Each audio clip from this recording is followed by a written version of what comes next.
እያስፈራሩኝ ነው ያሉ። አሁንም እኔ ሀቄን ነው የምፈልገው፣ ሌላ ነገር አልፈልግም። ሀቄን ይስጡኝ። አንዳንድ ሰዎች ግን ሱብሃንአላህ የሰው ሀቅ የሰው ንብረት ይዘው እንዴት ነው በቃ እንቅልፍ የሚወስዳቸው? እንዴት ነው ምግብ የሚበላቸው? እንዴት ነው በቃ ሰላማዊ ኑሮ ሰላማዊ ህይወት የሚኖሩት? ሀቂቃ በጣም ነው የሚያሳዝነው። በተለይ እቺ ልጅ በጣም ነው ያሳዘነችኝ ሀቂቀተን ማለት ነው። እንግዲህ ባሌ አደራ ብሎ የሰጠኝን ልጄን እምልክላት አጥቻለሁ፣ ለልጄ ምልከው አጥቻለሁ ነው ስትል የነበረው ማለት ነው። በጣም ነው የሚያሳዝነው ሀቂቀተን። እንግዲህ እቺ እህታችን እቁብ ጥለው ማለት ነው እቁብ ጥለው የእቁቡ 25 ሺህ ብር ከደረሰ በኋላ በመጨረሻ አንድ ወር አሳልፈው እንግዲህ አስር ሰው ነበሩ። የእሷ ተራ ላይ 11ኛ ሰው ገባ ተብሎ አንድ ወር አስጠበቋት። ከዛም በመጨረሻ ገንዘቡን ሊሰጥሽ ነው ሊያስገባልሽ ሲሄድ ያው እንግዲህ ፖሊስ ይዞት ገንዘቡን ወሰደበት ምናምን ነገር ብለዋታል ማለት ነው። እና ሀቢባ ጋር መታ ስታለቅስ ነበር እና ወላሂ በጣም ያሳዘነችኝ በጣም ታሳዝን ልጅ ናት። እንግዲህ ባለቤቷ ሞቷል። ልጇን የምታሳድገው እሷ ናት። አረብ ሀገር እኛ ስድስት ያለ ነው እናውቀዋለን ማለት ነው። እንኳን ልጅ እያሳደጋችሁ ብቻችሁም ሆናችሁ እንዴት እንደሆነና በእርግጥ አብዛኞቻችን ያው በስደት የምንኖረው አብዛኞቻችን ለራሳችን ብቻ አይደለም የምንኖረው። ልጅ ያሌለው ለቤተሰቡ ይኖራል፣ ልጅ ያለው ለልጁም ለቤተሰቡም እያለ ያው በተዘዋዋሪ ተመሳሳይ ህይወት ነው ያለው። አረብ ሀገር ያሉ እህቶች ማለት ነው ሁላችንም በተመሳሳይ ነው እና ልጅም ያላቸው ልጅም የሌላቸው ይረዳሉ። ልጅ የሌላቸው ቤተሰቦቻቸውን ሲረዱ ብዙ እህቶች 10 አመት 15 አመት ሰርተው አንዲት ነገር ለራሳቸው ሳይሰሩ ቤተሰብ ብቻ ሲረዱ ያን ያህል አመት ሰርተው ኢትዮጵያ ሲገቡ ምንም ነገር የላቸውም።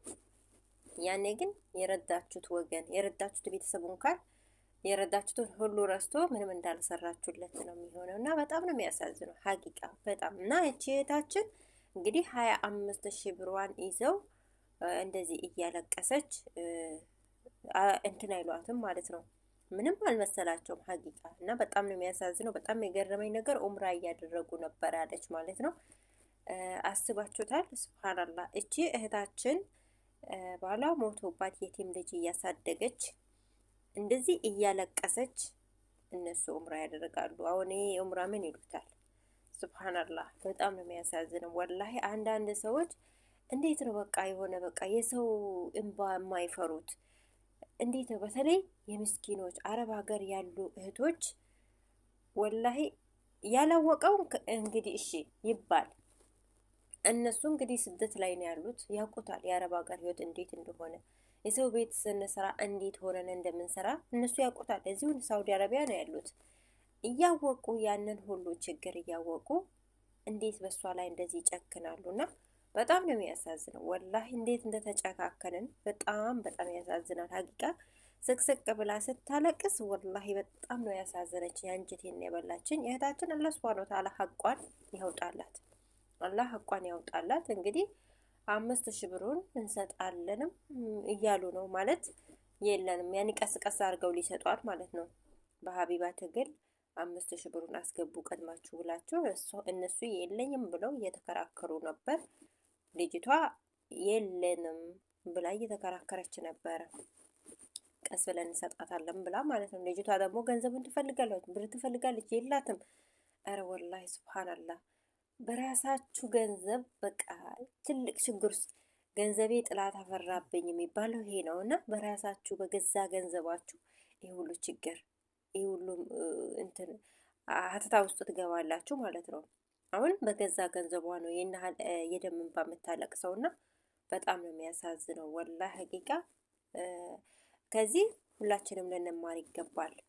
በተለይ ብዙ እህቶች በስደት ሀገር የሚኖሩ እቁብ ይጥላሉ፣ ከተለያየ ሰው ጋር እቁብ ይጥላሉ ያስቀምጣሉ እና ከዚህ ብዙ ልንማር ይገባል እውነት ለመናገር እና እንደዚህ የማታምኑ በዚህ ሰዓት የሚታመን ሰው የለም፣ የሚታመን ሰው የለም።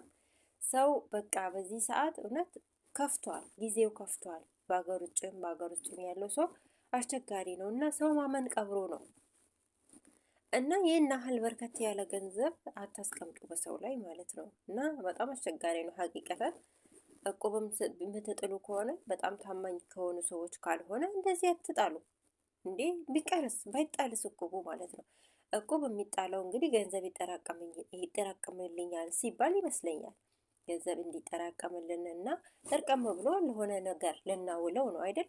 በቃ ያንን ገንዘብ ያንን የምትዞሩበትን የምትጥሉበትን ቁጭ አድርጉት ማለት ነው። በቃ ጨከን ብለን ቁጭ ካደረግነው ገንዘቡ መቼም ገንዘቡ በእግሩ ሄዶ አይበላሽም አይጠፋም ማለት ነው። በቃ እንደዛ የምንጥለውን እቁብ ቁጭ ማድረግ ነው። ጨከን ብለን ቁጭ ማድረግ ወይም ባንኮል ነገር ገዝታችሁ ባንኮል አስቀምጡ ማለት ነው። እንደዚህ ጥላችሁ ከምትበሉ ከምታለቅሱ ማለት ነው። ወላ ሀቂቃ እንደዚህ አትጣሉ እቁብ። እኔ እቁብ ጥዬ አውቃለሁ፣ ግን እቁብ ብጥልም እንደዚህ ጥዬ አላውቅም ማለት እንደዚህ ከማላውቀው ሰው ጋር እንደዚህ ከማላምነው ሰው ጋር ላደርገው አልችልም። እና እንደዚህ አታድርጉ ከቤተሰብ ጋር በቃ የሆነ የምታምኑት ሰው ጋር ታማኝ ነው ብላችሁ የምታምኑት ሰው ጋር ከሆነ ነው። በዚህ ሰዓት በእርግጥ ታማኝ ሰው የለም። ብቻ አላህ ሀቃችን አያዞርብን ነው። አላህ ሀቃችን አያዞርብን ነው። ለማንኛውም እህታችንም አላህ ሱብሃነሁ ወተዓላ ሀቋን ያውጣላት። በጣም ነው ያሳዘነችኝ፣ ወላሂ ለአዚም በጣም ነው ያሳዘነችኝ። እና ከዚህ ሁላችንም ልንማር ይገባል ማለት ነው። ጥንቃቄ ልናደርግ ይገባል። እቁብም ስንጥል ገንዘብም ስናስቀምጥ ጥንቃቄ ልናደርግ ይገባል ማለት ነው። አንዳንድ ሰዎች በቃ የሆነ ርህራሄ የላቸውም፣ አዘኔታ የላቸውም። ነፍሴ አውጪኝ ነው በቃ። አሁን እቺ ልጅ አስቡት፣ ባሏ ሞቷል፣ ልጅ እያሳደገች ነው፣ ተቸግራለች፣ ገንዘብ አጣ የራሷን ገንዘብ ማለት ነው እየለመነች እየለቀሰች ነው ያለችው። የገዛ ገንዘቧን ላቧን ጣባ አድርጋ ወገቧን ተሰብራ የሰራችው የአረብ ሀገርን ስራ ያየው ነው የሚያውቀውና እንደዛ ሆነ የሰራችው የተንከራተተችበትን ገንዘቧን እየለመነች ነው ገንዘቧን ማለት ነው። ሱብሃንአላህ። እና ከዚህ ብዙዎቻችን ልንማር ይገባል ማለት ነው። ጥንቃቄ እናድርግ። እህታችንም አላህ ሱብሃነሁ ወተዓላ ሀቋን ያውጣላት። ወላሂ በጣም ነው ያሳዘነችኝ፣ ስታለቅስ ነበር። እኔ ብዙም ሙሉ በሙሉ ያኔ ቁጭ ብዬ አልተከታተልኳትም ስራ ላይም ስለነበርኩኝ ማለት ነው። ብቻ ከባድ ነው ሀቂቃ። አላህ ሱብሃነሁ ወተዓላ ይድረስላት። በያላችሁበት ሰላማችሁ ብዝት ይበል። አላህ ይጠብቃችሁ። አላህ ሱብሃነሁ ወተዓላ ደግሞ ሀቃችንን አያዙርብን። እህታችንም አላህ ሀቋን ያውጣላት። ውድ ቤተሰቦች ሰላማችሁ ይብዛ። አሰላሙ አለይኩም ወራህመቱላሂ ወበረካቱ።